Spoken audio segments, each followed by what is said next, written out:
लो जी जनाब, आ नवा कट्टा गवर्नमेंट ने खोल दिता जनाब। ये आ गया जी लोकल गवर्नमेंट डेवलपमेंट उकाड़ा अब चमकेंगे गाँव। ये जनाब 50 रुपये हर महीने का टैक्स है। ए रसीद वेखो जी।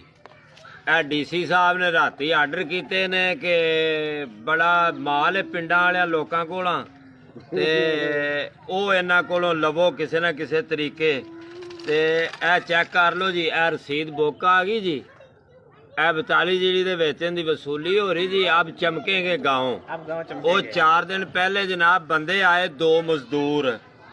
उन्होंने जनाब 10 मिनट काम किया, रोटी पानी खादा ते उतों तो कख रोले ते कख रोल के फोटो सैशन करवाया मेरे को तस्वीरां मौजूद ने।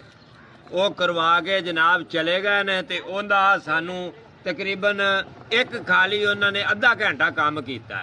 एक जड़ा मजदूर सी वो वैसे ही एक बाजू तो बेचारा मजदूर सी, उन्हें काम नहीं किया, उन्हें सिर्फ फोटो सैशन करवाया ते 3 दफा उन्होंने चाह पीती। इस दौरान एक बार खाना खादा उन्होंने। 11 बजे वो इत्थे पहुंचे मेरे कोल ते करके जनाब पिंड दी एक नाली दे उत्तों कख कट्ठे करके ते तस्वीरां बनवा के वो मेरे को सारे प्रूफ मौजूद ने ते वो चले गए। ते जनाब ए सानू उहदा टैक्स आया पिया 200 रुपया। पटवारी ते यूनियन कौंसल दा सैकटरी साहब है दे गए ने जी। उन्हें आख्या जी इन्हों को जो गाँव चमका गए ने, पहला आन के वेख तो लैन भी गाँव किन्ना क चमक गया। मैंने तो लगता लोग डिगे फिरते तिलक तिलक के इतने कई इन्ना चमका गए ने।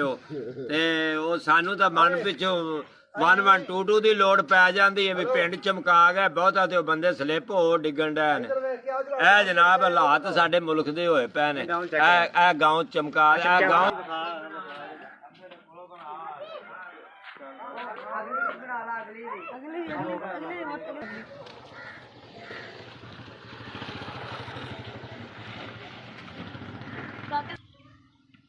जी वेख लिया जी तुसी। आ गाँव चमके पे इत्थे जेड़े ते ए गाँव चमकन दियां आया जनाब रसीदां जी। उन्हें आख्या जेड़ा नां देवे उन्हां दे नां लिखी जाओ ते एड्रैस लिखी जाओ। जेड़ा बंदा नां देवे अल्लाह जाने इन्हां कित्थे सानू घलाना जिन्ना टैक्स ना दिता। ते ए जनाब साडे हालात ने ते 10 रुपए का काम करते ने ते 2-2.5 लाख रुपया बिल बन जाता जनाब गौरमेंट का। ते ही काम जेड़ा गौरमेंट 2.5-3 लाख च करदी असीं 50,000 च करवा लैने। दसो मैनू भी ये गौरमेंट का जेड़ा साडा पैसा है वो किधर जा रहा। ते ए साडे गाँव चमके पे ते ए जनाब है साडे ते टैक्स आया पिया। तुसीं चेक कर लो।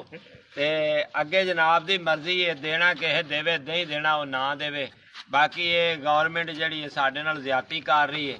ये DC साहब की भी ज्यादती है। पहला आन के तो वेखे भी पिंड चमकिया केड़ा।